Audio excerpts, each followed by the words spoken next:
Assalamualaikum warahmatullahi wabarakatuh. Waalaikumsalam. Waalaikumsalam. Selamat sore Pak Oto. Om Swastiastu. Namo Buddhaya. Om Swastiastu.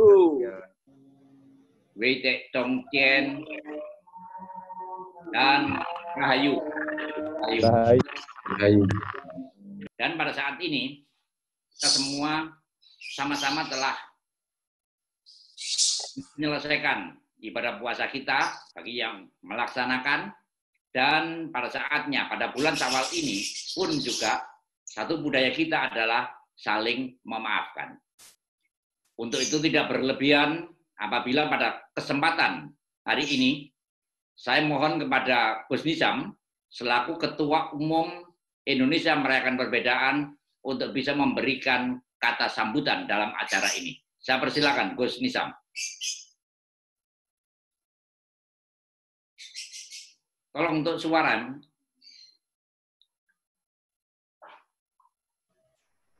Ya, Assalamualaikum warahmatullahi wabarakatuh.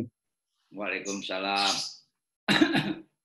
Bismillah, alhamdulillah, wassalatu wassalamu ala rasulillah wa ala alihi wa sahbihi wa mawalah, la hawla wa la quwata illa billah, amma ba'du.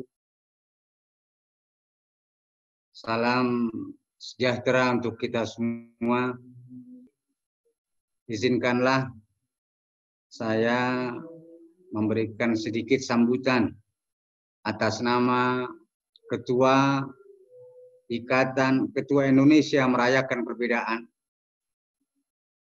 dalam mengisi budaya bangsa kita setelah Idul Fitri telah menjadi budaya, dan budaya ini sudah berjalan sebelum kemerdekaan Republik kita, dan kemudian di zaman kemerdekaan dipatenkan penyebutannya dengan halal bihalal. Artinya masing-masing anggota ketika menghadiri acara halal bihalal hendaknya benar-benar Idul Fitri, yaitu kembali ke fitrah kesuciannya sebagai manusia, di mana manusia tempatnya salah dan lupa. Masing-masing anggota yang hadir dalam halal bihalal hendaknya merasa bersalah dan berdosa, atau merasa zalim, merasa pernah menempatkan diri bukan pada tempatnya, entah sengaja atau tidak sengaja, pernah merugikan atau merendahkan atau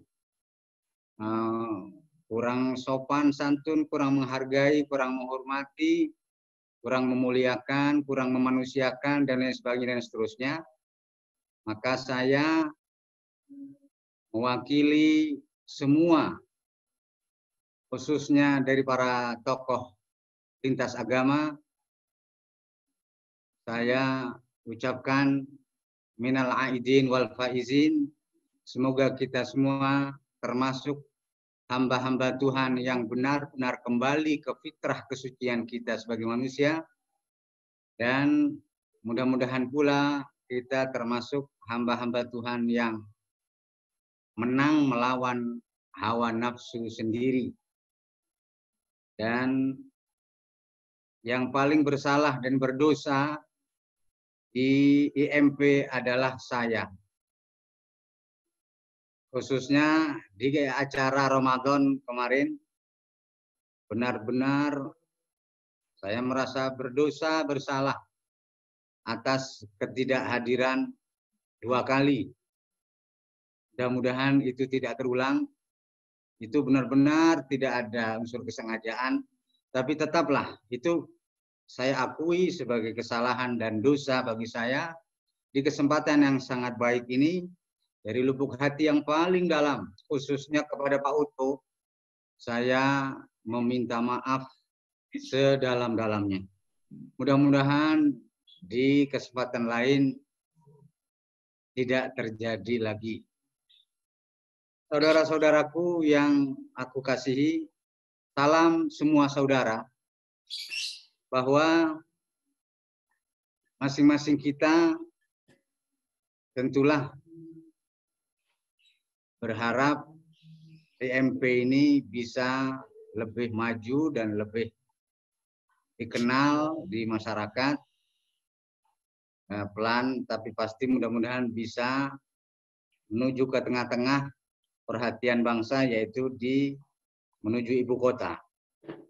Untuk itu kegiatan Zoom-Zooman ini mari kita isi, mari terus kita isi, entah acaranya bagaimana nanti kita musyawarah, di mana kan tidak perlu transportasi, tidak perlu akomodasi dan lain sebagainya, tinggal masing-masing kita meluangkan waktu, mudah-mudahan diberi kelonggaran dan kemudahan untuk terus mengisi kegiatan demi kegiatan yang tentunya maslahatnya benar-benar dirasakan semua kalangan, khususnya kaum agamawan di negeri kita tercinta ini. Sedikit saya memaknai hakikat halal bihalal, bahwa tidak akan bisa memaafkan kesalahan orang lain dalam arti hakiki jika masing-masing kita belum memaafkan kesalahan sendiri. Mudah-mudahan selama bulan puasa Ramadan Allah memaafkan kesalahan-kesalahan saya dan sebulan dalam rangka introspeksi diri, koreksi diri atas segala kekurangan, kesalahan dan dosa. Mudah-mudahan akhirnya saya bisa memaafkan diri saya sendiri, mana itu menjadi syarat mutlak memaafkan kesalahan orang lain. Sesungguhnya pemaaf adalah sifat Tuhan.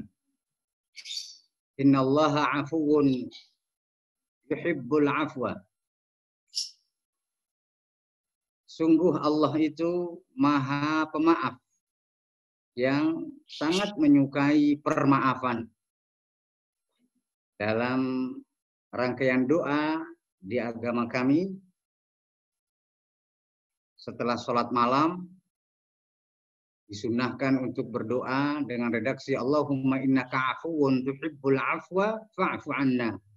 Ya Allah, sungguh Engkau maha pemaaf yang sangat menyukai permaafan. Maka maafkanlah kekeliruan-kekeliruan kami atau kesalahan-kesalahan kami yang tidak kami sengaja. Kalau kesalahan yang diketahui dan disengaja, kepada Tuhan, agama Islam memerintahkan untuk meminta ampun. Meminta ampun atas dosa dan kesalahan yang diketahui dan atau yang disengaja. Sedangkan makna meminta maaf itu diperuntukkan kesalahan dan dosa yang tidak diketahui atau tidak disadari atau tidak disengaja.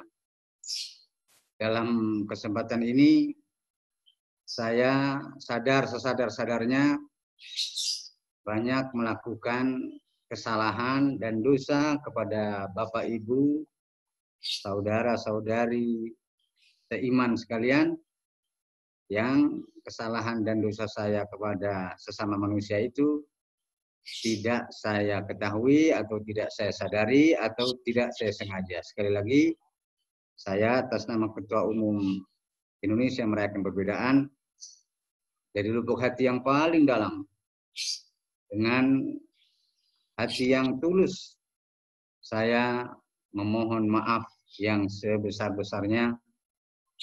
Mudah-mudahan Bapak Ibu sekalian berkenan memaafkan kesalahan saya itu. Demikian sedikit sambutan atas nama Ketua YMP. Kurang lebihnya mohon maaf. Billahi taufiq wal hidayah. Waridha wal inayah. Assalamualaikum warahmatullahi wabarakatuh. Terima kasih Gus Nizam. Bapak Ibu sekalian yang saya hormati, kita di dalam setelah Hari Raya Idul Fitri ini, kita mendengar istilah maaf memaafkan. Tetapi juga apa sih sebenarnya pengertian dari memaafkan atau maaf memaafkan? Saya tertarik dengan sebuah video yang dibawakan oleh seseorang, Dr. Fakhrudin, yang mencoba untuk menggali pengertian-pengertian memaafkan itu sendiri apa dan bagaimana indikator-indikator dari sebuah memaafkan. Oleh karenanya, Bapak Ibu sekalian, kita saksikan bersama-sama sebuah video pengertian tentang memaafkan.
Ini beberapa pengertian komponen-komponen sebuah istilah memaafkan. Dan berikutnya, Bapak Ibu sekalian yang saya hormati, hakikat dari sebuah halal bihalal, di mana halal bihalal ini merupakan ciri khas budaya kita. Jadi satu local wisdom yang ada di Indonesia, halal bihalal. Dimanapun itu tidak ada istilah halal bihalal. Kalau tadi Gus Nizam juga mengatakan kita lebih banyak menggunakan sum-suman. Nah ini yang ada satu hal yang saya sendiri kadang-kala juga tidak mengerti. Kalau bubur sum-sum itu ada Gus Nizam. Tetapi kalau sum-suman ini yang tidak ada. Karena sum yang ada itu adalah sum beneran. Jadi bukan sum-suman. Jadi kita menggunakan sum. Jadi kalau sudah sum-suman ya berarti bubur sum-sum. Kalau kita sudah capek, IMP kalau kita sudah capek, kita makan bubur sum-sum. Ini budaya kita biasanya. Baiklah, Bapak Ibu sekalian, berikutnya akan saya minta kepada yang pertama kepada Romo Agus untuk bisa memberikan satu uraian. Halal bihalal tinjauan dari perspektif agama Katolik. Bagaimana sebenarnya memaafkan? Karena istilah memaafkan sudah lazim yang ada di dalam agama Katolik. Saya persilakan, Romo Agus. Memaafkan adalah anugerah yang terindah. Memaafkan adalah kekuatan yang membebaskan. Tidak saja membebaskan yang dimaafkan, tetapi juga membebaskan yang memaafkan. Dalam iman kami, Guru kami mengajarkan ketika para murid bertanya berapa kali kami harus mengampuni, memaafkan, guru kami menjawab 70 kali 7 kali. Bisa dihitung jumlahnya berapa. 1 tahun ada 365 hari.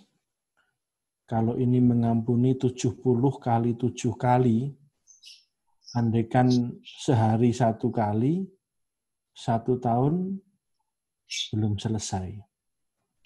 Untuk mengatakan bahwa memaafkan adalah kehidupan. Dalam surat-surat yang menjadi ajaran iman kami juga dituliskan, sabarlah kamu seorang terhadap yang lain, dan ampunilah seorang akan yang lain.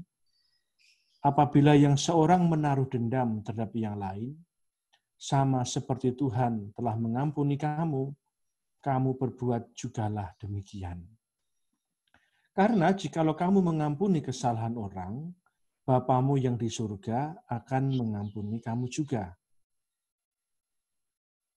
Jagalah dirimu, jikalau saudaramu berbuat dosa, tegurlah dia, dan jikalau ia menyesal, ampunilah dia. Bahkan jikalau ia berbuat dosa terhadap engkau 7 kali sehari, dan 7 kali ia kembali kepadamu dan berkata, aku menyesal, engkau harus mengampuni dia. Sementara demikian, Pak Oto dan para saudara semuanya, salam sehati, kita semua saudara. Terima kasih. Terima kasih, Romo Agus. Sangat dalam sekali pengertian-pengertian memaafkan. Memaafkan adalah satu anugerah. Memaafkan adalah satu kebebasan. Baik yang dimaafkan maupun yang memaafkan. Satu hal yang sangat indah apabila itu bisa dilakukan oleh semua umat di dunia ini, maka saya yakin sudah tidak ada lagi pertempuran, peperangan, nuklir pun juga sudah tidak ada. Karena semuanya berkisar pada satu hal, satu kata, damai. Berikutnya, saya mohon kepada juga, setelah dari Katolik, saya akan beralih kepada Bante Tejo Puno.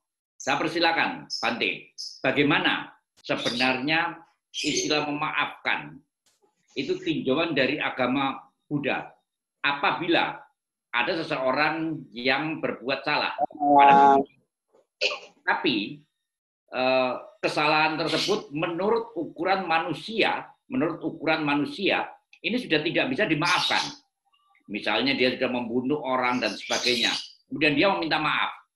Bagaimana sikap dari agama Buddha? Saya persilakan, Bante. Assalamualaikum warahmatullahi wabarakatuh. Om Swasti, Ostu, Bidikdungdian, Salam, salam kebajikan budaya. Sebelumnya saya akan mengambil satu inti dari ajaran Buddha. Dan ini akan sangat berhubungan dengan apa yang kita bicarakan pada kesempatan ini. Dikatakan di situ bahwa kanti paramang tapo titika.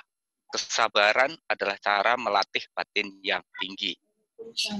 Kesucian batin, kesempurnaan batin, itu adalah kebahagiaan yang tertinggi.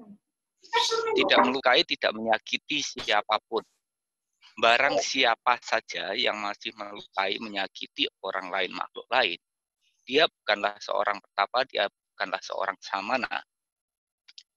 Tidak melakukan kejahatan, melakukan banyak kebajikan, menyucikan batin sendiri, itu adalah inti ajaran para Buddha.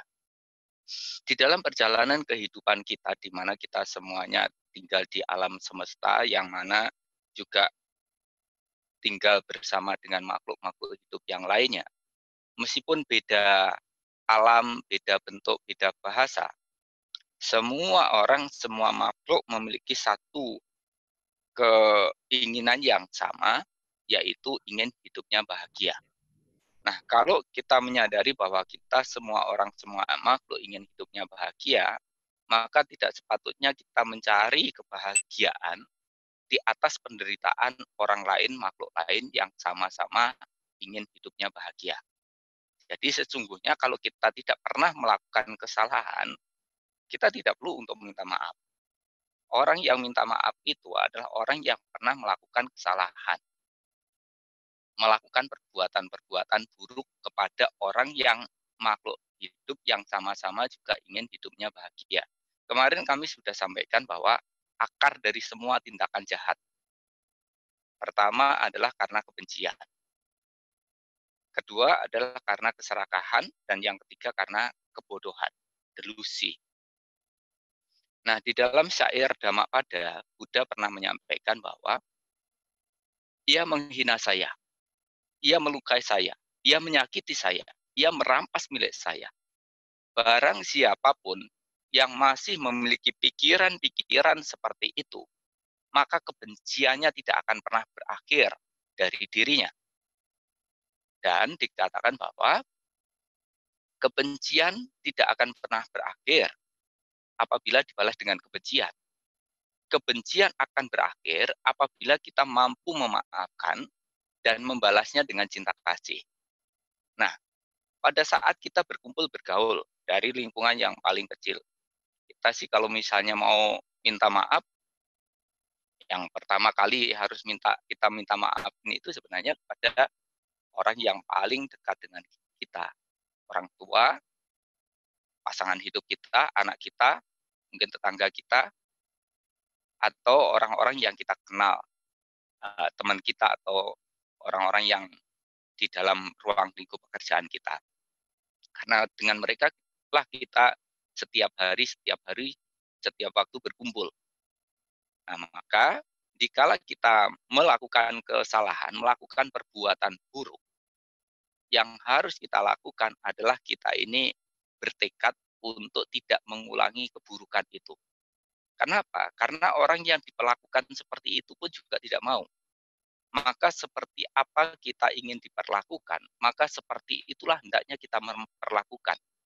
Maka mari kita semuanya hidup saling mencintai, saling menyayangi, hidup rukun, hidup damai dengan yang lainnya. Walaupun beda suku, adat, budaya, bahasa, agama, atau memiliki perbedaan yang lainnya, mari kita semuanya menyadari bahwa kita ini sudah lahir, cepat atau lambat pasti juga akan mengalami kematian. Lebih-lebih dengan adanya virus corona ini.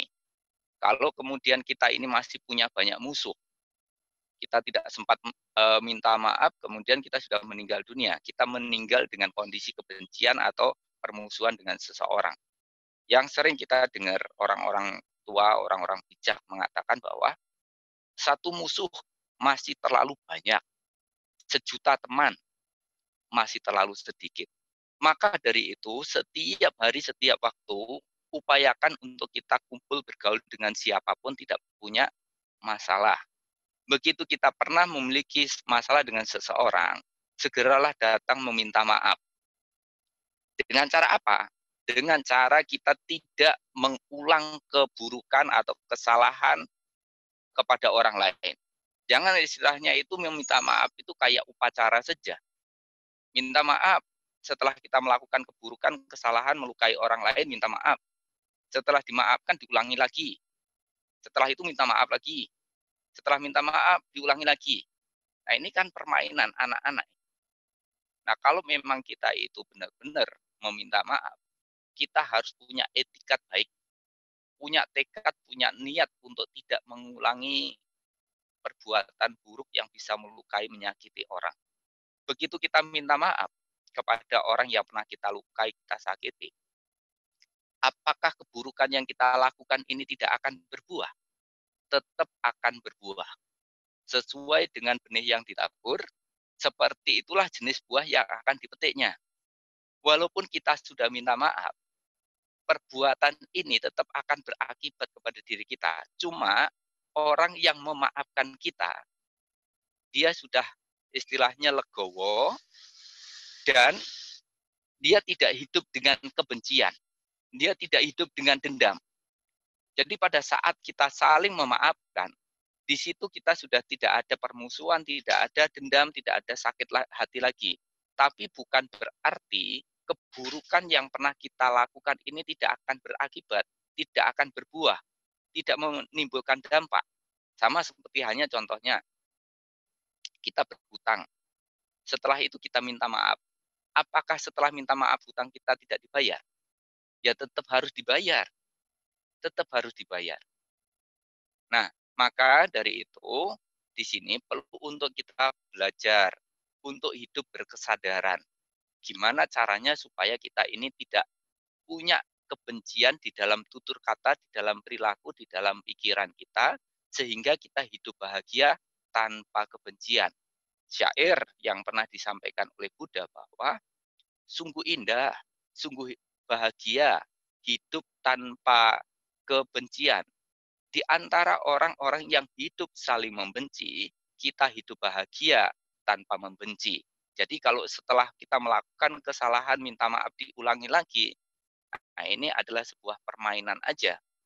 Nah, maka selama kita masih mengulang, sesungguhnya kita tidak patut untuk dimaafkan. Tapi kalau kita setelah melakukan kesalahan diminta maaf dan dimaafkan, kita di situ hendaknya tidak mengulang keburukan itu, tidak mengulang kesalahan itu. Ya sebenarnya juga kasihan juga apabila orang yang merasa dilukai, disakiti tadi tidak bisa memberikan maaf. Kenapa? Dia nanti akan hidup dengan marah, benci, jengkel, sakit hati, dendam kepada orang yang merasa melukai, menyakiti dirinya. Sehingga yang terjadi apa? Kebencian dilawan dengan kebencian.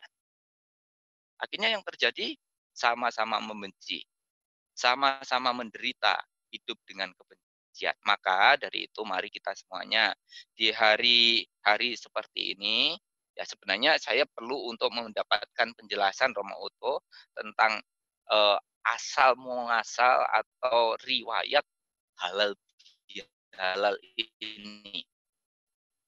Ya, saya sebenarnya juga tidak mengetahui tentang awal cerita dari halal bihalal ini, tetapi kita bisa memaknai segala sesuatu dengan bijaksana. Karena apa? Kita tidak perlu hidup dalam kehidupan masa lalu. Dan kita juga tidak perlu hidup dalam kehidupan masa yang akan datang. Belajarlah untuk hidup dalam kekinian. Berpikir yang terbaik, bertutur kata yang terbaik, berperilaku yang baik. Bisa hidup saling tolong-menolong, saling mengasihi, hidup rukun, hidup saling bisa memaafkan. Maka dari itulah maka kita akan bisa hidup rukun, hidup damai, hidup berbahagia dengan orang lain, dengan kehidupan orang yang berbeda-beda yang ada di bumi Nusantara atau bahkan di dunia yang kita tempati bersama. Semoga dengan kita senantiasa memancarkan cita kasih, kita akan mampu untuk membebaskan diri kita sendiri dari kebencian yang membuat kita menderita. Seperti yang pernah saya sampaikan, kalahkan keserakahan dengan kemurahan hati, kalahkan kebencian dengan cita kasih, kalahkan kesombongan dengan kerendahan hati, kalahkan kejahatan dengan kebajikan. Artinya bahwa musuh kita bukan orang lain, tapi musuh kita adalah hawa nafsu yang ada dalam diri sendiri, yang ada dalam diri masing-masing. Untuk masalah rumah tangga orang, keyakinan orang, suku adat budaya orang, ya kita bisa menerima, bisa saling menghormati. Seperti apa kita ingin dihormati, maka kita perlu untuk menghormati sesuatu yang berbeda dengan kita. Ini yang saya sampaikan, Romo Otto. Terima kasih. Matur nuwun, Bante. Bapak Ibu sekalian, setelah dari Bante, pada kata kunci, kalau saya melihat adalah batin. Tetapi juga bahwa sifat kebencian, dendam juga banyak berasal dari sebuah rasa kecurigaan dan prasangka. Nah, budaya Jawa mengatakan utang nyawa nyaur nyawa, bayar nyawa.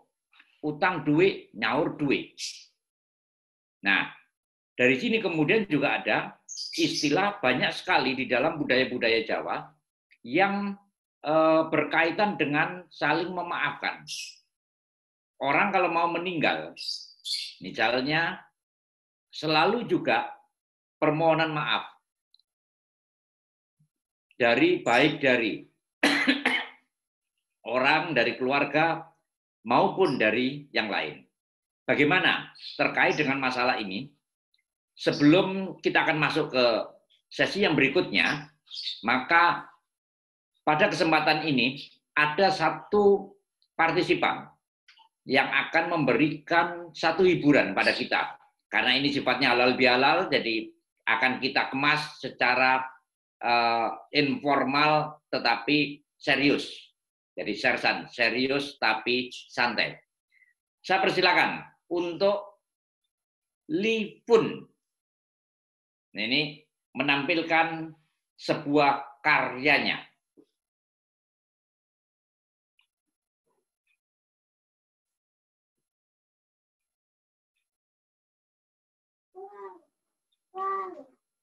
Saya persilakan. Baik Pak Oto, terima kasih. Salam kenal, salam bahagia untuk semua. Namo Buddhaya Bante. Bahagia sekali di sini hari ini saya bisa kumpul di sini bersama orang-orang besar istilahnya ya. Begitu luar biasa perasaan saya pribadi. Oke, saya akan membawakan sebuah lagu untuk menghibur kita semua dengan lagu Hadirkan Cinta.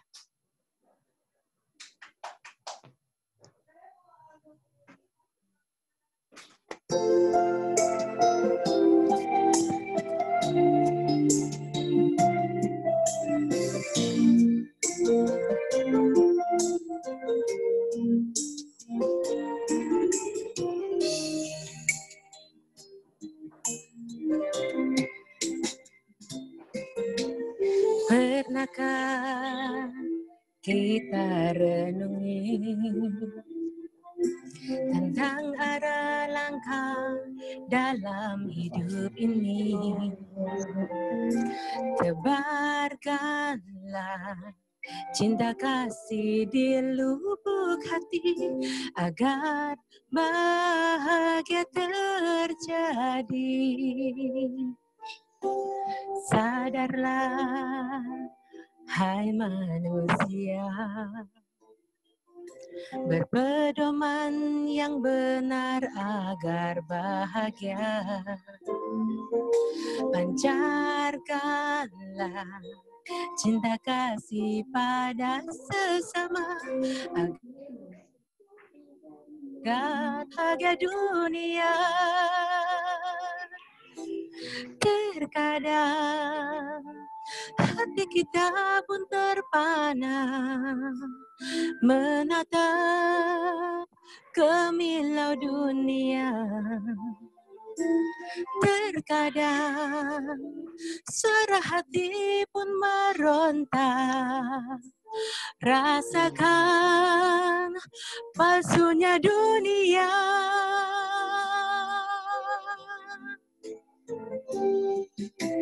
Hadirkan cinta, satukan rasa di dada, pancarkan kasih pada sesama. Bahagialah semesta, jauhkan diri dari amarah di hati, agar seluruh alam berseri menyambut indahnya dunia ini.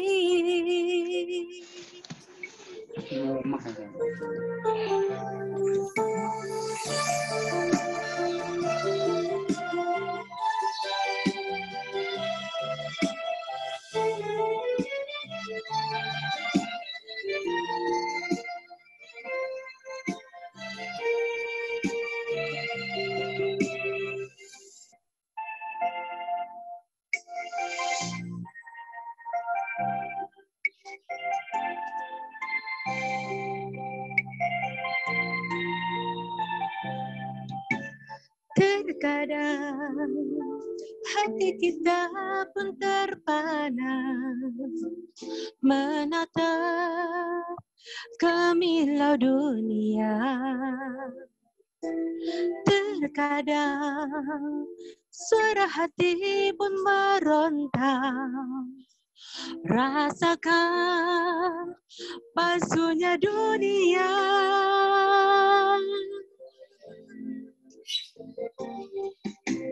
Hadirkan cinta, satukan rasa di dada, pancarkan kasih pada sesama, bahagialah semesta, jauhkan diri dari amarah di hati, agar seluruh alam berseri, menyambut indahnya dunia ini. Hadirkan cinta, satukan rasa di dada, pancarkan kasih pada sesama, bahagialah semesta, jauhkan diri dari amarah di hati, agar seluruh alam berseri, menyambut indahnya dunia ini.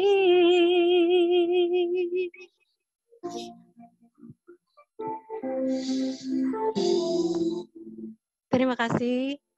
Salam. Terima kasih, Mbak Lipun. Berikutnya nanti hiburan yang berikutnya, saya akan meminta kepada Romo Agus untuk menyumbangkan sebuah keroncong yang baru-baru ini telah menjadi sebuah viral. Terima kasih, Mbak Lipun. Nanti Ya, Romo sama-sama, Agus, Pak Oto. Kasih. saya memang sengaja melakukan satu fait accompli kepada Romo Agus.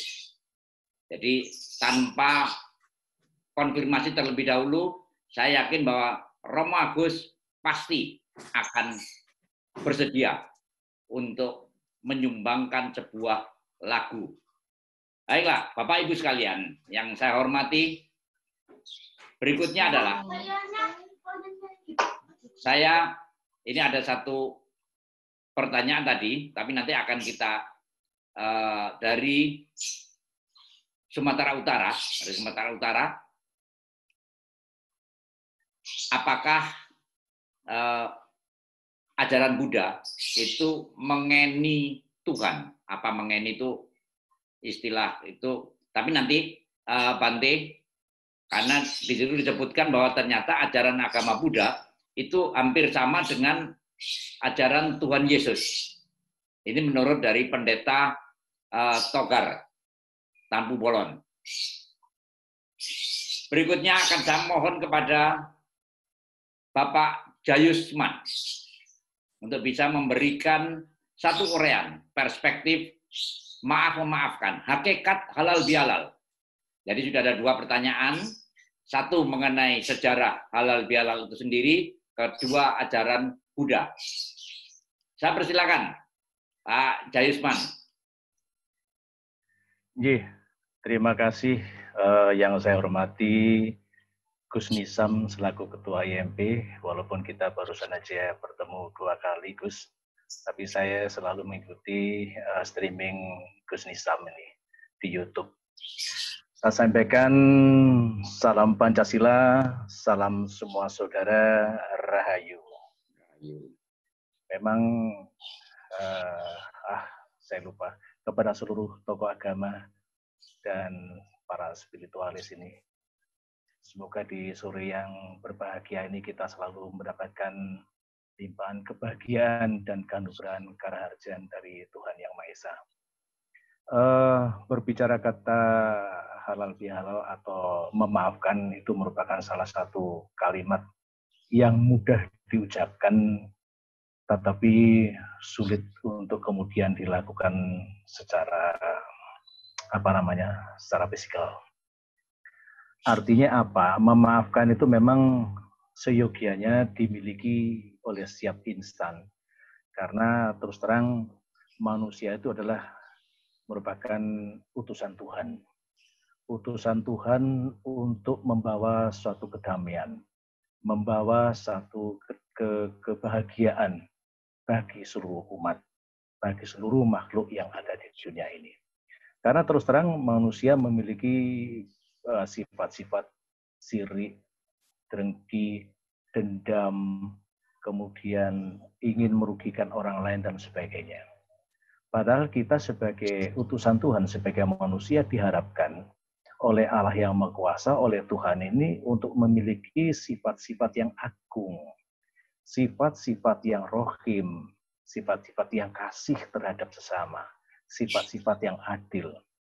Karena dalam konteks keimanan kami, dalam konteks keyakinan kami, kita ini sebagai makhluk manusia ini diharuskan untuk melakukan pasujudan kepada Yang Maha Kuasa dan mohon ampun serta bertobat atas segala kesalahan ataupun juga kekeliruan yang pernah kita lakukan, baik terhadap orang tua, terhadap sesama, terhadap teman, terhadap tetangga ini. Nah, oleh karena itu, yang paling mendasar di dalam konteks memaafkan ini adalah sebuah ketulusan. Apakah ketika kita itu minta maaf atau dimaafkan orang itu, apakah kita tulus gitu di dalam sanubari kita. Yang kedua adalah keikhlasan. Wah, ini sulit sekali. Rasa ikhlas ini seolah-olah mudah juga diucapkan, tetapi begitu kita berpaling dari apa yang kita temui pada seseorang yang berbuat salah kepada kita, itu seolah-olah kita sulit untuk ikhlas. Dan yang ketiga adalah betul-betul sungguh memaafkan, kesungguhan lahir dan batin. Ini yang penting sekali di dalam konteks kehidupan manusia. Sebab manusia itu nantinya akan kembali, kehendaknya adalah ke alam langgeng, ke pangkuan Yang Maha Kuasa. Tetapi untuk menuju ke sana itu butuh proses. Oleh karena itu tadi saya katakan manusia memiliki banyak sifat. Nah, sifat-sifat inilah yang harusnya kita redam. Bukan kita hilangkan, kita redam, kita matchkan, kita nolkan. Orang punya sifat emosi, lumrah. Tetapi tidak meledak-ledak kemudian sampai menghancurkan yang lain. Tidak demikian. Nah, yang keempat adalah bahwasanya kita harus memiliki cinta kasih terhadap sesama. Ini adalah hal yang paling dominan ketika kita saling istilahnya bergaul dengan sesama, dengan orang lain, dengan siapapun. Karena kemuliaan orang itu bergantung dari perilakunya.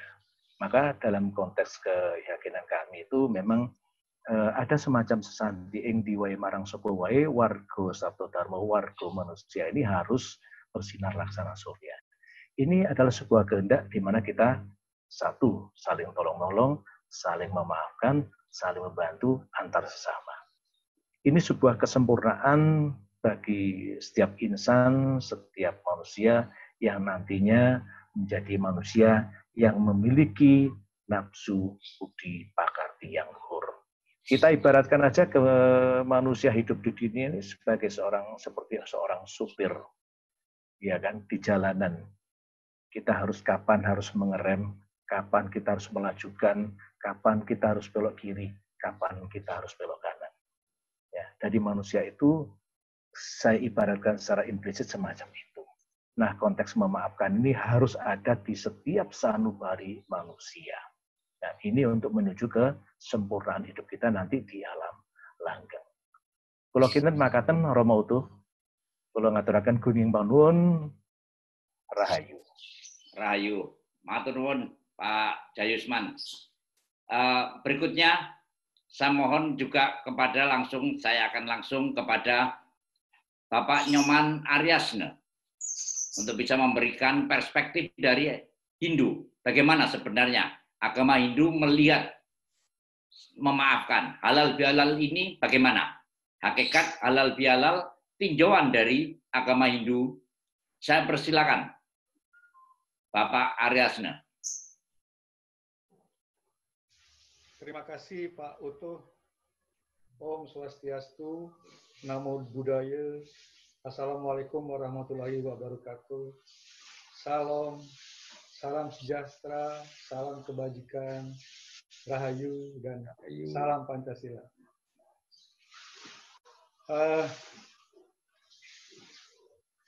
Para peserta yang saya hormati, di dalam agama Hindu yang mungkin Bapak Ibu sudah ketahui berpedoman pada kitab suci Weda, ada satu sloka menyebutkan bahwa semua manusia ini bersaudara. Dalam bahasa Sanskertanya adalah Wasudewa Kutumbakam. Nah, di sisi lain, dalam hal manusia berhubungan dengan Tuhan, yang mana di dalam Weda disebutkan ada 4 jalan. Jalan pikiran, jalan perbuatan, jalan sadhana, dan jalan yoga, yang mana dikenal dengan catur marga yoga. Nah, di dalam catur marga yoga tersebut, seseorang yang ingin menghadap kepada Tuhan, itu harus membersihkan dirinya. Salah satu yang harus dibersihkan adalah rasa kebencian, rasa ketidaksukaan, rasa iri hati, dan sejenisnya. Artinya, Tuhan akan menerima kita manakala kita di dalam hati kita tidak ada rasa kebencian, tidak ada rasa dendam, iri hati, dan sejenisnya. Oleh karenanya, kita harus memaafkan. Konsep memaafkan ini, apakah itu memaafkan ke dalam diri kita, agar kita menjadi damai, juga memaafkan keluar, termasuk kepada alam semesta ini. Nah, salah satu panganjali mantra yang sering mungkin disampaikan oleh umat Hindu, di sana ada sebuah maha mantra atau salam panganjali, begitu umumnya orang bilang. Ada kata-kata Om, Santi, Santi, Santi. Jadi santinya 3 kali. Nah, kenapa? Karena santi yang pertama, kita harus mendamaikan diri kita ke dalam. Jadi jati diri kita ini harus damai. Kita harus mengelola damai pribadi kita. Berikutnya, santi yang kedua adalah kita damai dengan sesama maupun lingkungan kita, termasuk seluruh makhluk hidup yang ada di semesta ini harus kita ajak atau kita usahakan untuk berdamai. Nah, dengan damai di hati, damai yang pertama, dan damai dengan sesama termasuk semesta ini, damai yang kedua, barulah kita akan bisa dapat mencapai yang maha damai, yang disebut dengan parama santi. Jadi dalam konsep yoga, apabila seseorang ingin mencapai moksa, kebebasan, keterikatan, maupun jiwa yang merdeka, itu dia harus berdamai dalam dirinya. Berdamai dengan lingkungannya, dan barulah dia akan bisa damai dengan yang maha damai, yaitu Tuhan Yang Maha Esa. Bapak-bapak dan ibu-ibu, serta para peserta yang saya hormati. Rasa kebencian, ketidaksukaan, dendam, iri hati, dan sejenisnya, itu telah disebutkan di dalam Weda, bahwa itu adalah menjadi beban. Siapapun yang menyimpan dendam, siapapun yang menyimpan iri, siapa yang tidak memaafkan, dia akan kebebanan. Dirinya akan punya beban. Jadi beban berat. Sehingga dalam perjalanan spiritualnya, dia tidak akan bisa mencapai kepada yang maha pemaaf, yakni Tuhan yang Maha Agung.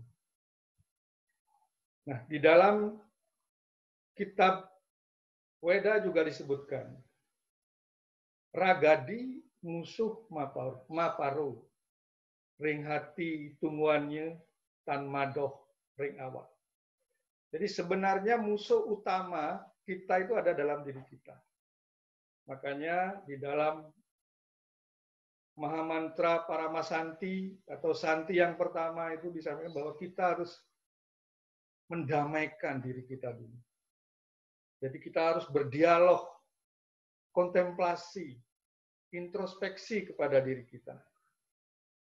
Setelah kita bisa melakukan damai ke dalam diri, itu kita harus lanjutkan dengan lingkungan.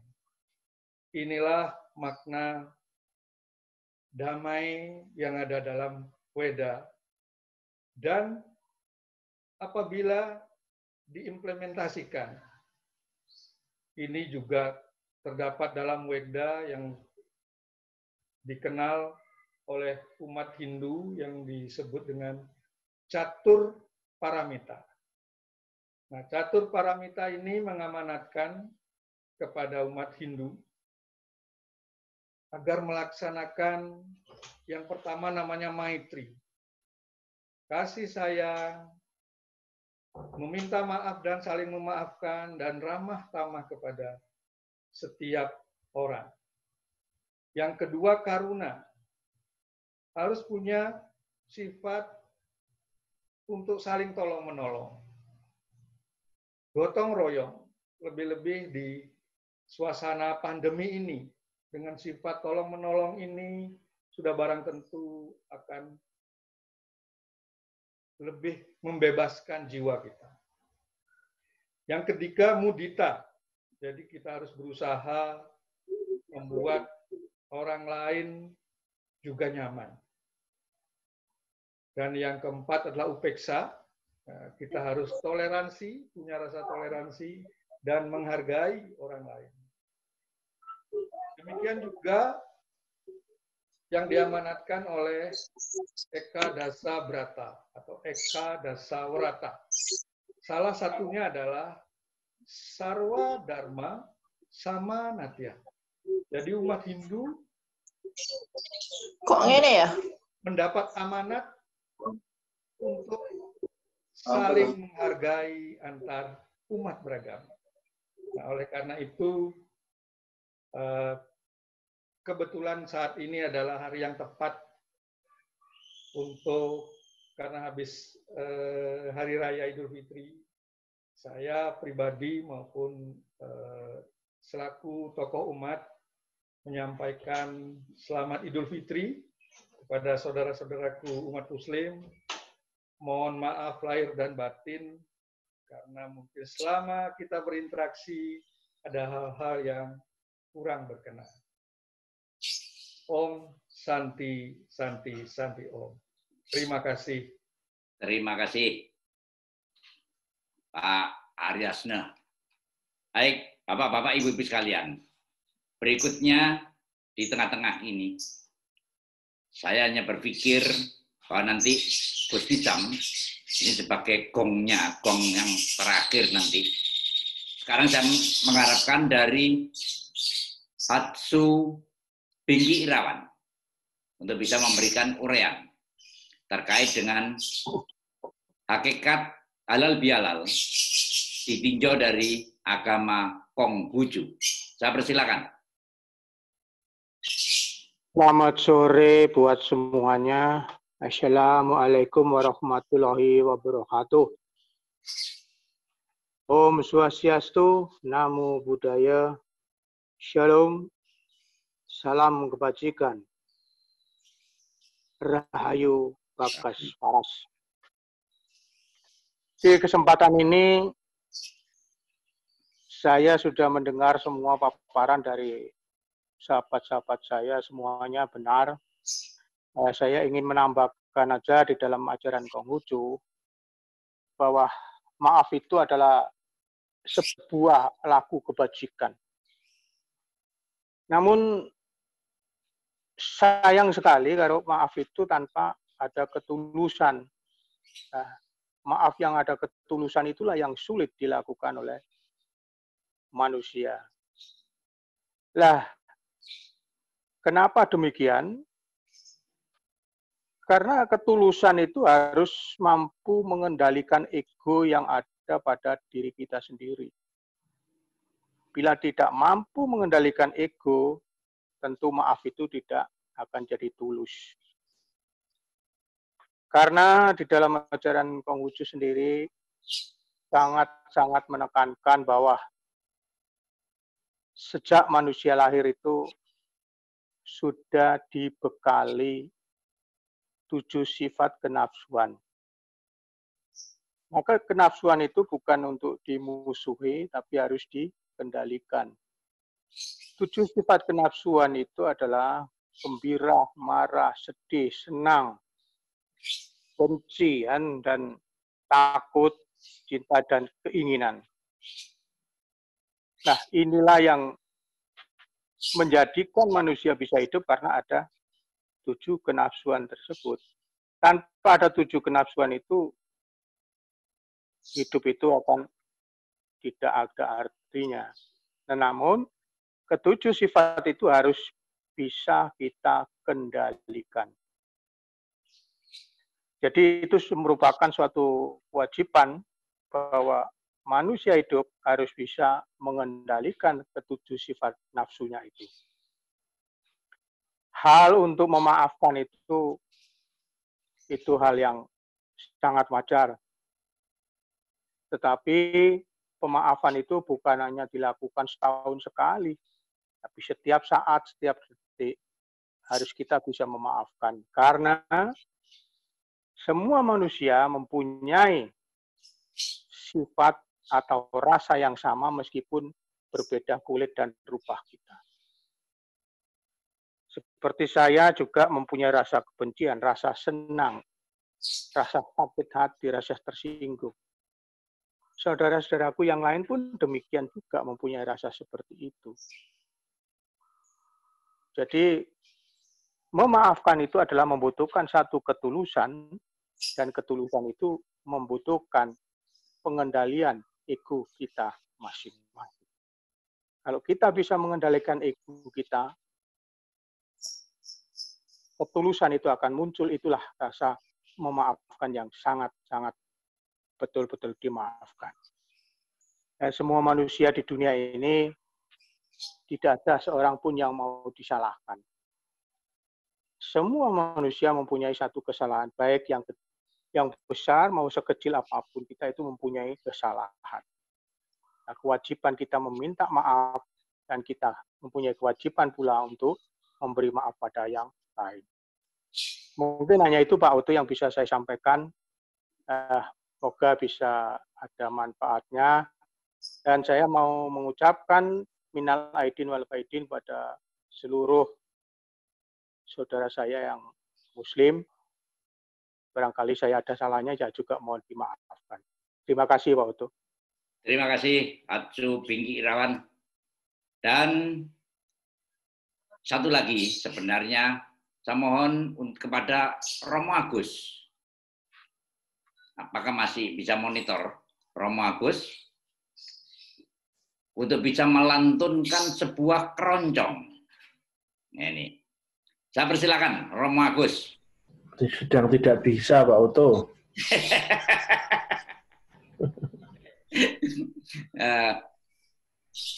Ini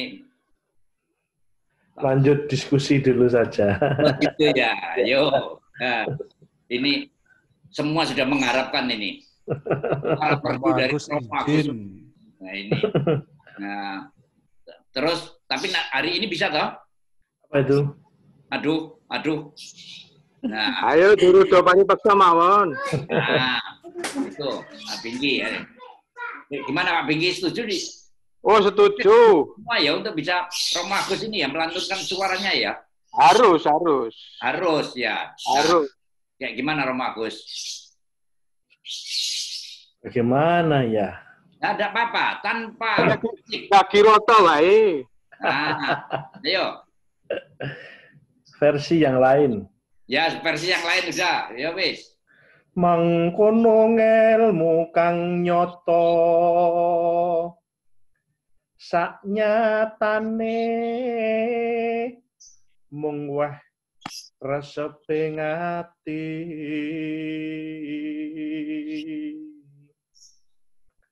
Bunga ngaranan cublok sukeng tias yen den ino nora kaya si punggung anggung gumunggung hubungan sadina-dina aja mangkono wong urip.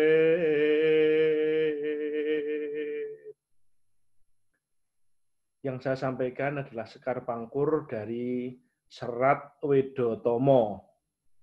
Maksudnya demikianlah ilmu yang nyata di tengah kehidupan yang memberikan ketentraman hati. Hati ini tidak merana meskipun dihina, dianggap bodoh, dianggap keliru. Tidak seperti si penggung, si dungu, yang selalu sombong, ingin dipuji setiap hari. Janganlah begitu. Kita hidup di dunia ini, semua saudara. Matur nuwun, terima kasih. Matur nuwun Romo. Nah, Kak ini sebenarnya tembang pangkur ini. Pangkur. Pangkur. Tepuk tangan dong Pak Oto. Nah, tepuk tangan semua ini, ayo. Tepuk tangan Pak Oto. Ini yang siapa yang tidak mengira? Siapa yang mengira kalau Romo Agus ternyata lebih kejawen? Nah ini. Jadi ini Romo yang kejawen ya ini. Pangkur, sip. Baik. Berikutnya saya mohon untuk kepada Pendeta Simon untuk bisa memberikan satu uraian terkait dengan perspektif halal bihalal tinjauan dari agama Kristen. Saya persilakan Pak Simon. Iya, terima kasih Pak Oto. Salam Pancasila, kita semua saudara. Justru sore ini saya mengalami dimaafkan. Karena saya tadi terlambat dan memang terlambat. Nah, saya pikir ada banyak yang sudah dikatakan oleh teman-teman. Saya hanya menambahkan hal-hal yang belum aja. Saya kira memaafkan, mengampuni, pengampunan, saya pikir kata itu menunjukkan bahwa manusia ini memang tidak pernah bisa lepas dari yang namanya salah. Bahkan ada orang bilang manusia ini gudangnya salah, ya gitu kan. Nah, kalau gudangnya salah, maka cara menyelesaikan kesalahan itu adalah minta maaf, mohon ampun. Saya kira itu cara menyelesaikan. Tidak kok salah lalu diam-diaman. Sehingga kata mengampuni itu berarti memberi kesempatan. Dengan kalau kita mengampuni artinya memberi kesempatan untuk memperbaiki kehidupan. Dia membuka masa depan. Maka kata memaafkan itu menjadi sangat penting. Ketika kita memaafkan, maka itu berarti kita membuka masa depan bagi orang. Tapi yang tidak kalah pentingnya, kata mengampuni, memaafkan itu menjadi jaminan pertobatan. Ayo, kita kan selalu, ayo tobatlah, bertobatlah, jadilah baik. Nah, jaminannya apa? Kalau saya mau jadi baik, ya diampuni. Nah, kalau tidak diampuni, untuk apa saya bertobat? Oh, tidak ada jaminan pengampunan. Maka betapa dahsyatnya pengampunan mengampuni itu. Yesus mengampuni manusia justru ketika dia di atas kayu salib. Bapa, ampunilah mereka karena mereka tidak tahu apa yang mereka lakukan. Pengampunan itu mendahului pertobatan. Ini ya saya memahaminya seperti itu. Nah, hal yang terakhir, hati-hati dengan benci. Karena bagi saya Membenci itu artinya kita minum racun tiap hari, tetapi menghendaki orang lain yang mati. Kan begitu. Tiap hari kita minum racun, tapi menghendaki orang lain yang mati. Nah, mengampuni itu justru tidak hanya menyembuhkan orang lain yang kita ampuni, tetapi sesungguhnya kita menyembuhkan diri kita. Kita sembuh dari apa? Dari benci, kita sembuh dari dendam, kita sembuh dari iri, kita sembuh dari menyalah-nyalahkan orang. Nah, saya kira itulah kekuatan mengampuni. Dan saya yakin dengan memaafkan, maka kita kembali kepada fitrah kita.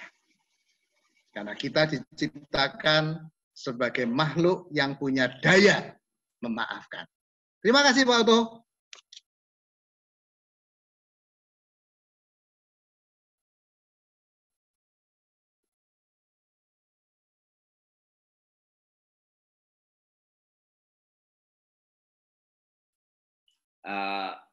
Sebagai satu uraian yang terakhir, saya mohon kepada Gus Nizam sekaligus untuk menjawab dari bagaimana sebenarnya sejarah dari halal bihalal itu sendiri.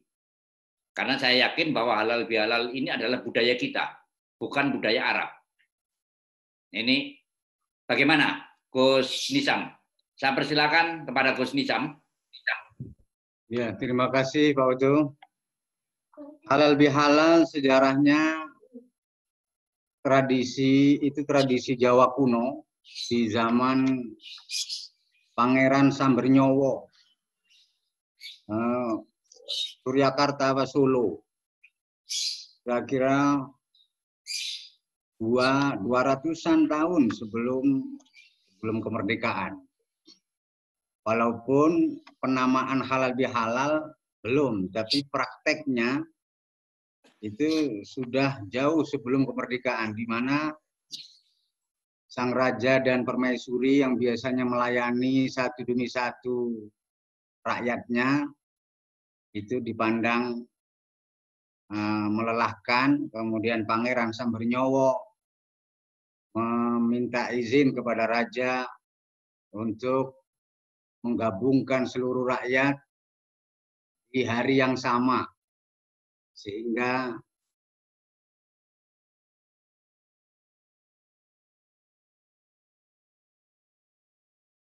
dari Pangeran Sambernyowo itu diterima oleh raja waktu itu, sehingga benar-benar sampai ke tujuannya, yaitu meringankan beban raja waktu itu. Kemudian itu terus berlangsung. Awalnya hanya di kerajaan, namun seiring perjalanan waktu, tradisi saling memaafkan, berangkulan, meyakini bahwa sesama, arti antar manusia adalah sesama, sama-sama ingin minta dan memberi maaf, itu terjalin semakin kuat dan seterusnya, hingga kemudian sampailah pada tahun 45, di mana setelah Bapak Insinyur Soekarno dan Bung Hatta menyuarakan proklamasi, 1, 2, 3 tahun setelah itu kemelut politik, biasalah masing-masing kelompok atau golongan merasa paling berjasa sehingga berebut jatah atau minta bagian.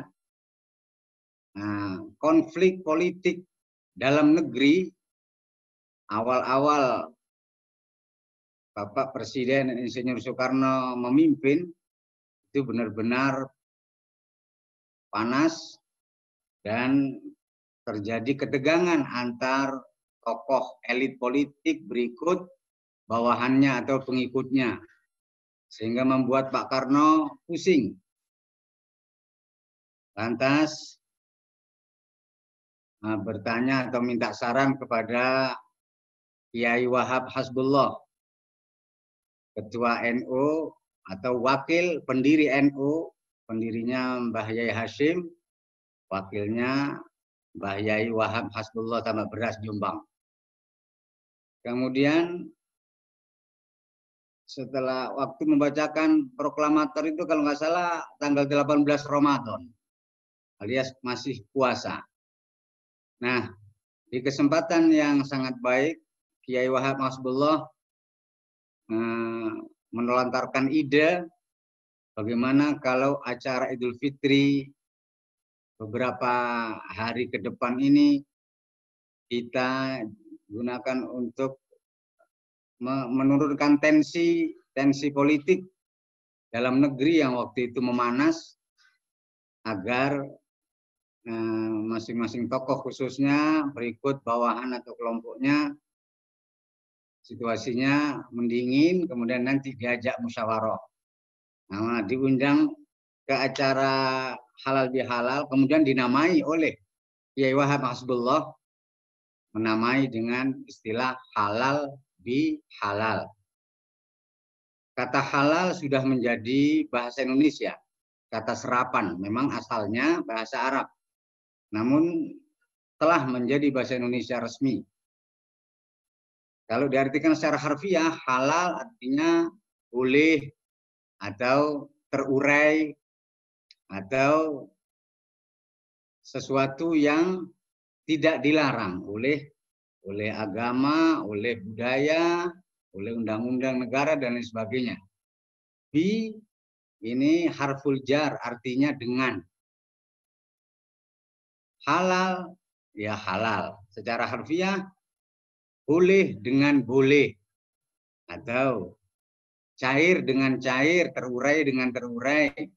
Nah, tidak ada yang melarang dengan tidak ada yang melarang. Namun secara istilah, secara naluri kita manusia semuanya paham yang dimaksud halal bihalal adalah terjadinya rasa saling minta dan memberi maaf antar dua orang atau dua kelompok, di mana dengan kesadaran murni masing-masing merasa bersalah baik sengaja maupun tidak, sehingga jawabannya sama-sama, sesama, antar sesama, sama-sama salah. Setelah menyadari antar sesama sama-sama salah, ya sama-sama meminta sekaligus sama-sama memberi maaf. Bagaimana dalam Islam, dalam tasawuf khususnya dianjurkan untuk kholwat atau bertapa. Sesungguhnya yang bertapa adalah hati.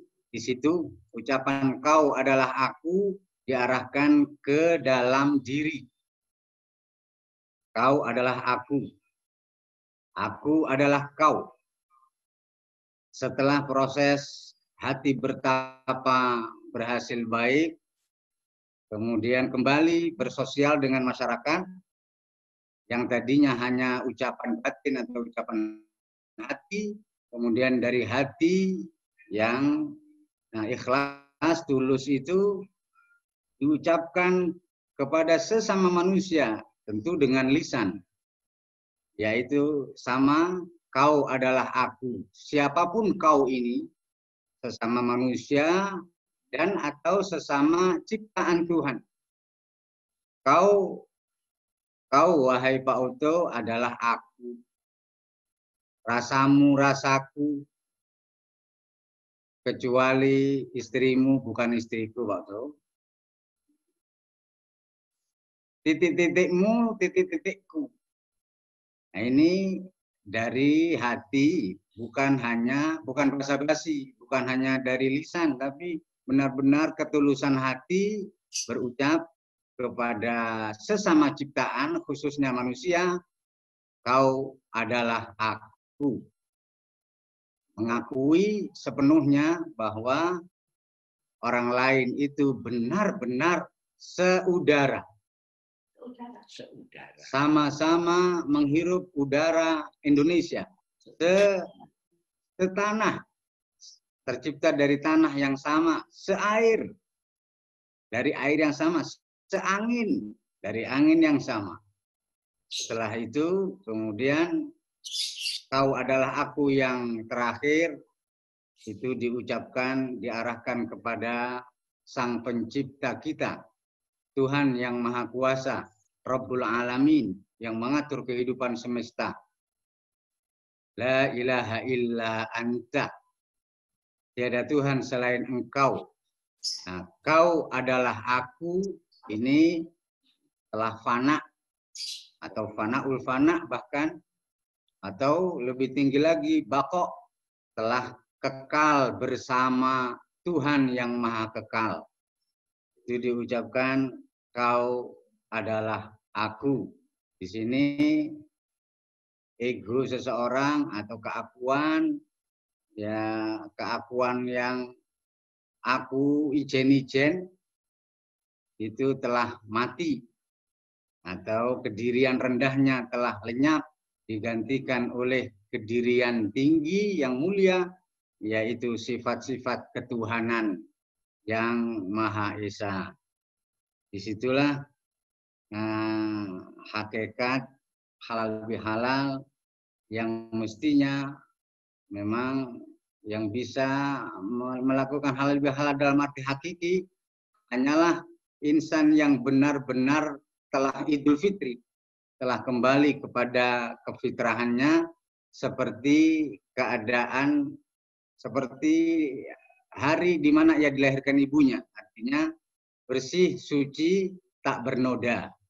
Kemudian benar-benar memaafkan, meminta dengan tulus, dan memberi maaf dengan penuh kesadaran atas kesalahan sebagai manusia.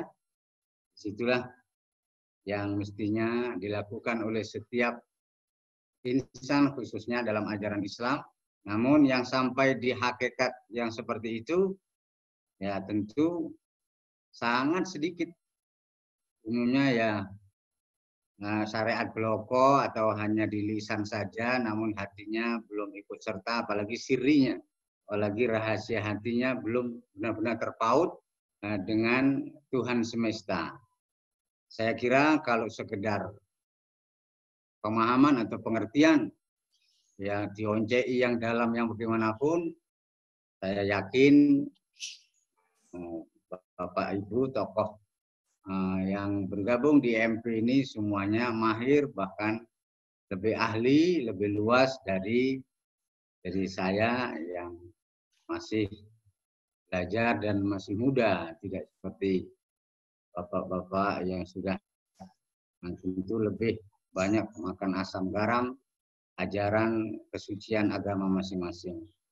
Demikian dari saya, mudah-mudahan kita semua sampai kepada tujuan dari acara kita, yaitu hakikat halal bihalal, di mana kau, wahai semua yang hadir, kau adalah aku, rasamu, rasaku.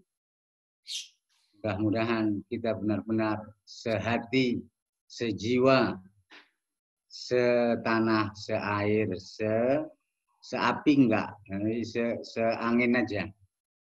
Mudah-mudahan tujuan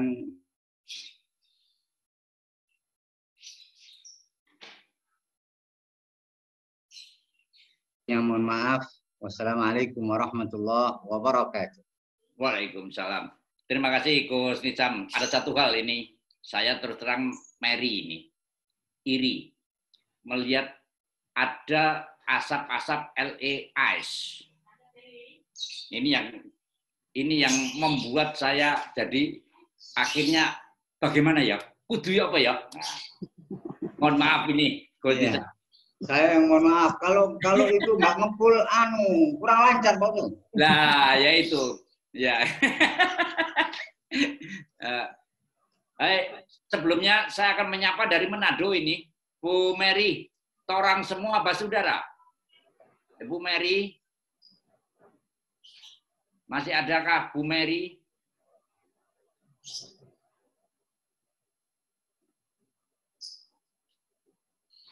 Baik, ini rupanya, tapi baru saja juga lakukan chat bahwa menyampaikan torang semua basudara dari Manado.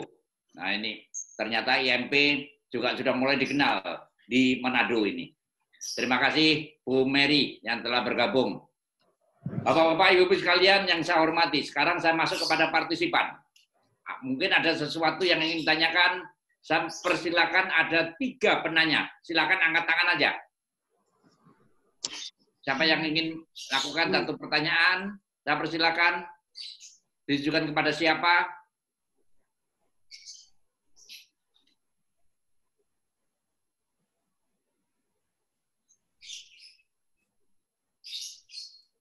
Nah, itu ada Pak Suwardana, Pak Utu. Pak Suwardana. Pak Gede, Pak Utu. Pak Gede. Konco lawas. Oh, konco lawas. Ya. 2 lagi, 1 lagi. Siapa lagi?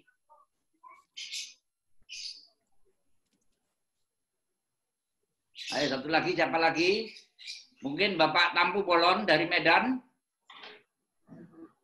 Sama Pak Gusdek. Tampu Bolon. Nah, siapa lagi? Gusdek, Pak Gusdek, Malang. Gusdek dari Jember. Gusdek dari Kota Malang. Ayo, saya persilakan.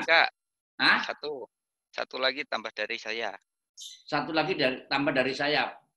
Bante ini ya. Oh iya. Iya wis. Bante narasumber takon niki. Oh iya ta. Narasumber melok takon iki lho. Ya gak apa-apa. Kalah aku. Karena juga mau Pak Uto. Baik, saya persilakan Pak Suwardana terlebih dahulu. Saya persilakan Pak Gede. Oke, selamat sore teman-teman semua. Ya, lama juga kita nggak kumpul, terutama Gus Nisam. Assalamualaikum, Gus. Mungkin di mute mic-nya, Gus Nisam. Mic-nya masih di unmute. Iya, terima kasih. Lama nggak main ke pondok ini, gimana? Iya. Ya, teman-teman, terutama Pak Bingki, Pak siapa lagi teman-teman yang sering ketemu di pondok kalau pas halal bihalal dulu ya. Jadi saya hanya tanya kepada Gus Nisam ya sebagai tokoh yang ada di EMP. Jadi halal bihalal itu ayo kita bangun secara keseluruhan, mungkin kalau bisa tidak setahun sekali, Gus. Mungkin bisa tiap bulan kita halal bihalal, tapi menyentuh sampai ke bawah. Saya yakin kalau teman-teman di atas ini kita sudah sepaham, sudah sepikiran. Seperti dikatakan Gus tadi, satu air, satu angin, kan begitu ya, sudah satu tanah sudah. Tapi teman-teman kita yang di bawah ini kadang-kadang agak susah. Mungkin Gus Nisam bisa mengadopsi untuk di pondok kita bersama-sama mengadakan itu. Mungkin demikian Gus, terima kasih. Selamat sore semua. Selamat sore. Dengan sangat senang hati Pak Gede. Saya dari dulu untuk teman-teman lintas mempersilahkan selapang-lapangnya.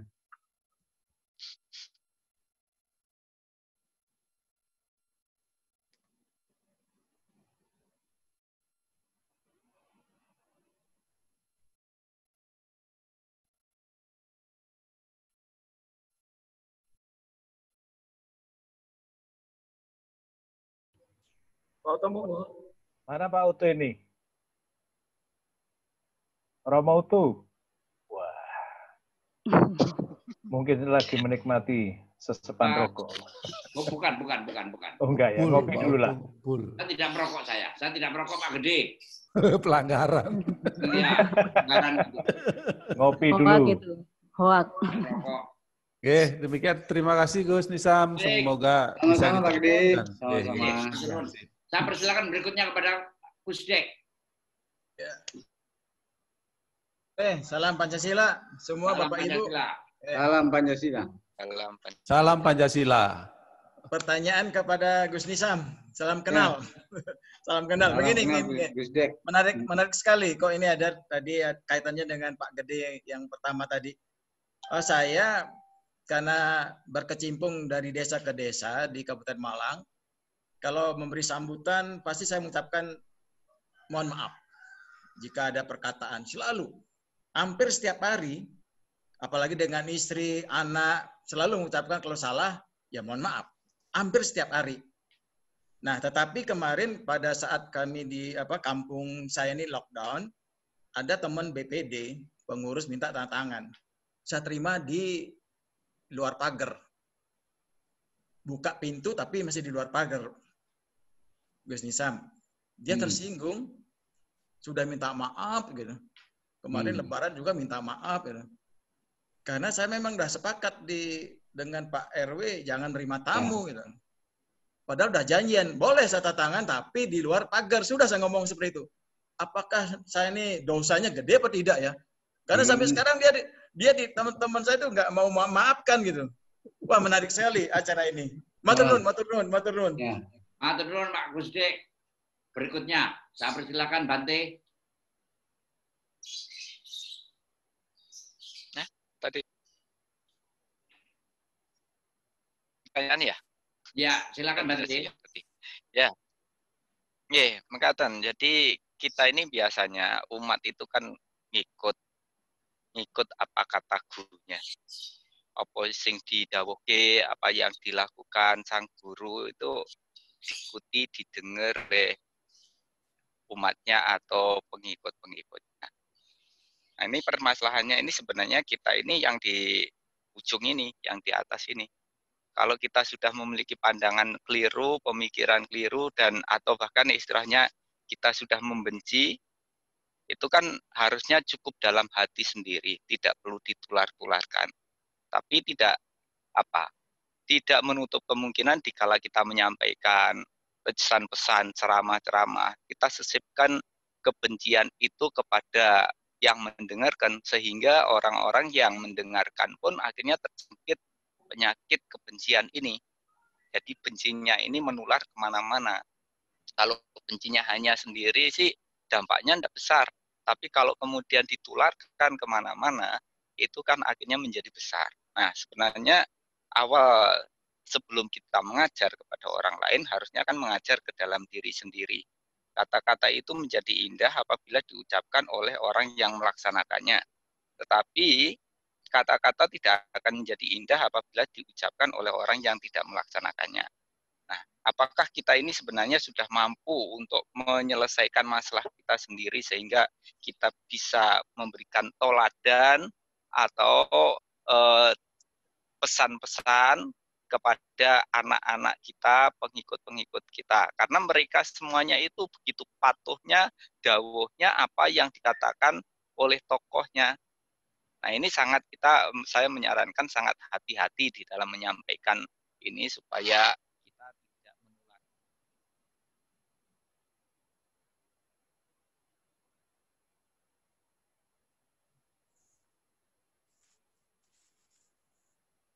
Hilang suaranya, Gus Bante.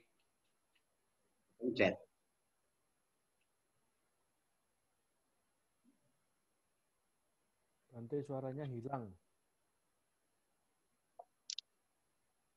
Saya tanyakan ini kepada semua tokoh agama. Monggo dijawab. Sepertinya tadi pertanyaannya tidak terdengar, kepencet mute mungkin tadi. Ya, tadi hilang Bante suaranya. Jadi pertanyaannya harus diulang. Ya. 1 menit terakhir. Saya perlu menyampaikan pertanyaan kepada semuanya. Gimana caranya memutus rantai kebencian ini? Jadi kalau kita bencinya hanya dalam diri sendiri, ya mungkin yang menderita diri kita sendiri. Tapi begitu kita menyampaikan penyakit virus kebencian ini kepada orang lain melalui media sosial, melalui ceramah-ceramah, maka banyak orang yang tidak sadar itu terjangkit virus kebencian juga. Gimana caranya untuk memutus rantai ini? Rantai kebencian ini supaya kita semua tahu di dalam perbedaan ini kita bisa benar-benar hidup rukun, hidup damai, dan kita bisa membangun bangsa negara ini. Selama ini belum bisa teratasi, nggak akan mampu mewujudkan kedamaian, maka kita tidak akan mampu untuk membangun bangsa negara ini dengan baik. Ini salah satu permasalahan yang memang harusnya kita sikapi bersama. You'd agree, right? But what they can't do is stuff like this. Caranya kalau menurut saya, Bante, tidak ada yang lebih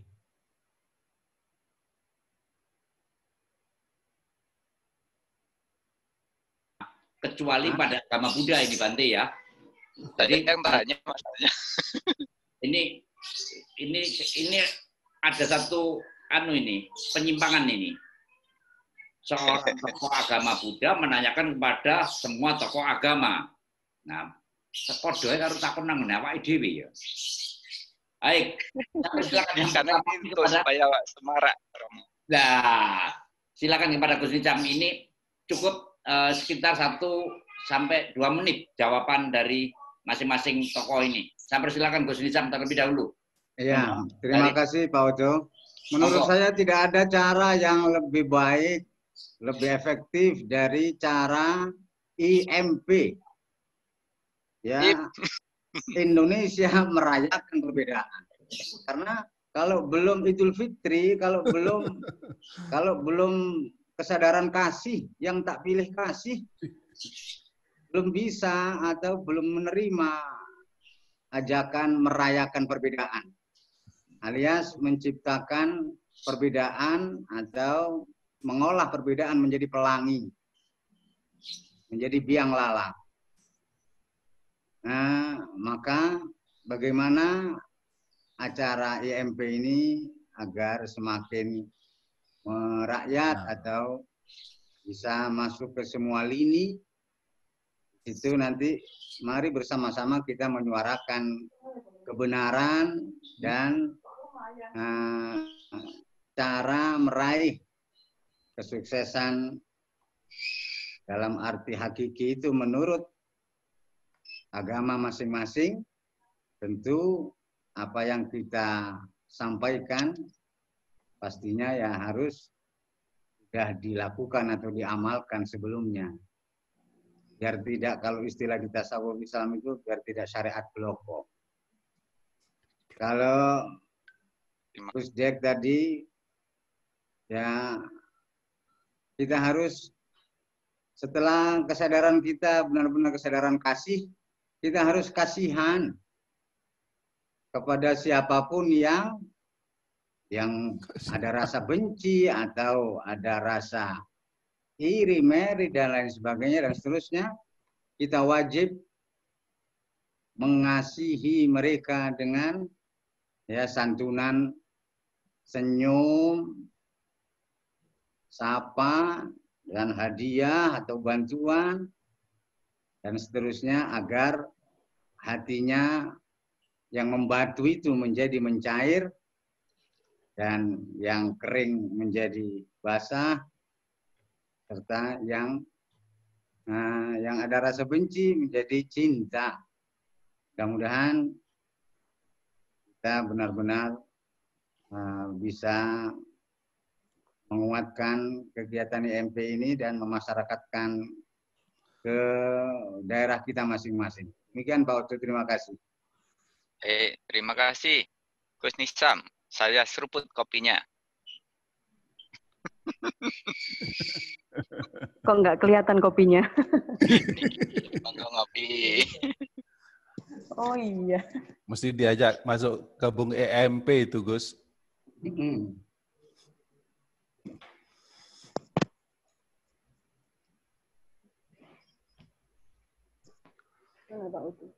Lanjut Pak Oto. Pak Oto.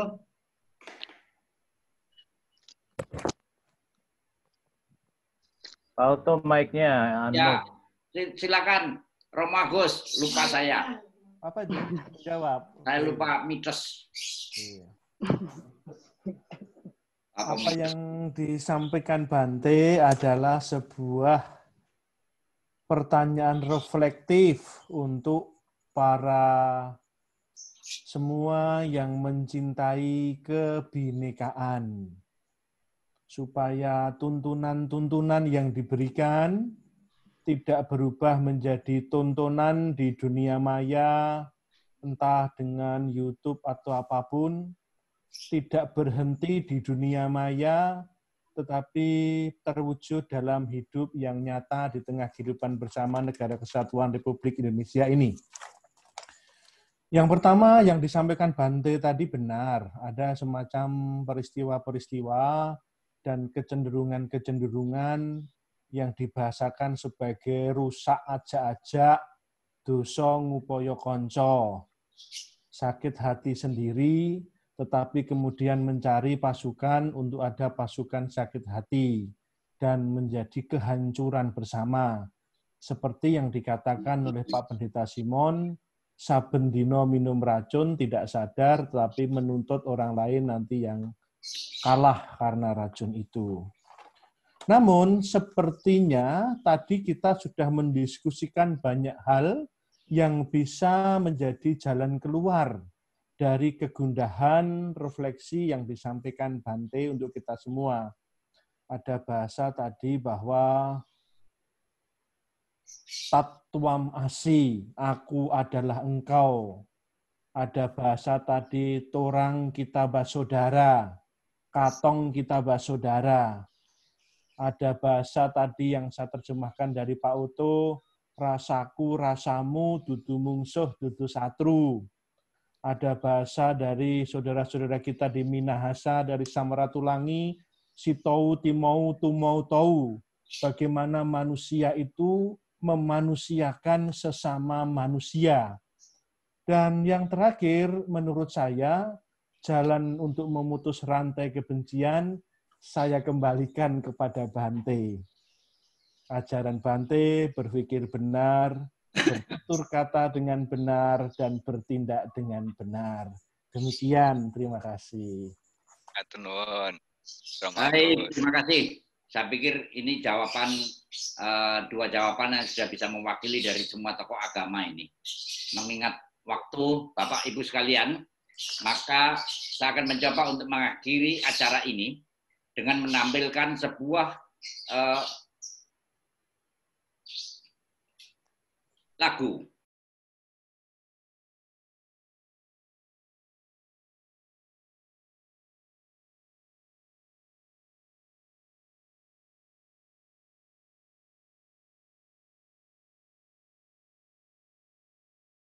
Bapak-bapak, Ibu-ibu sekalian yang saya hormati, akhirnya dalam You can transform your videos from looking like an 80s home video to a modern day Hollywood blockbuster.